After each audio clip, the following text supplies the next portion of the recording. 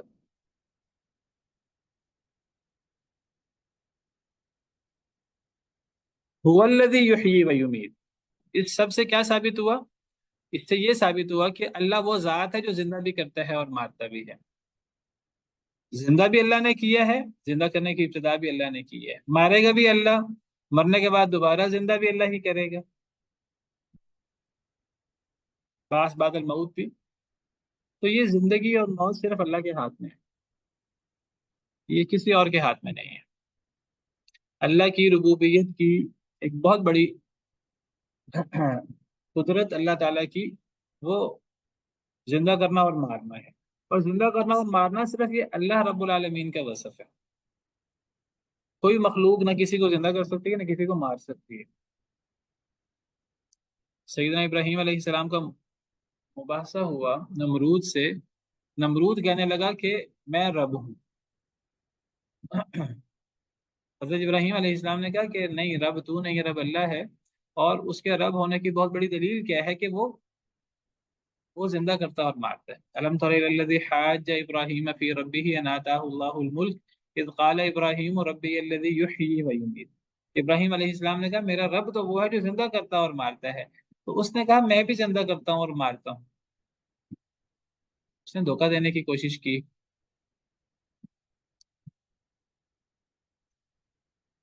ایک بے گناہ شخص کو قتل کر دیا، ایک سزائے موت کے قیدی کو اس نے آزاد کر دیا، اس نے کہا میں بھی زندہ کرتا ہوں اور مارتا ہوں۔ تو حضرت ابراہیم نے کہا اصل میں وہ جو اس نے چھوڑا تھا وہ اس نے اس کو زندہ نہیں کیا تھا، جس کو اس نے قتل کیا تھا اس کو اس نے نہیں مارا تھا، اس کی موت کا وقت اللہ کی طرف سے آ چکا تھا، اور جس سزائے موت کے قیدی کو اس نے چھوڑ دیا تھا اس کو زندگی اس نے نہیں دی تھی، وہ اللہ کی تقدیر میں ایسے ہی لکھا ہوا تھا، اللہ نے اسے زندگی دی تھی، لیکن وہ چونکہ چیزوں کو الجھا رہا تھا تو سیدنا ابراہیم علیہ السلام نے کہا کہ اللہ تعالیٰ سورج کو مشرق سے لاتا ہے، تو سورج کو مغرب سے نکال کے دے۔ قال ابراہیم فإن اللہ یأتی بالشمس من المشرق فأت بها من المغرب فبہت الذی کفر۔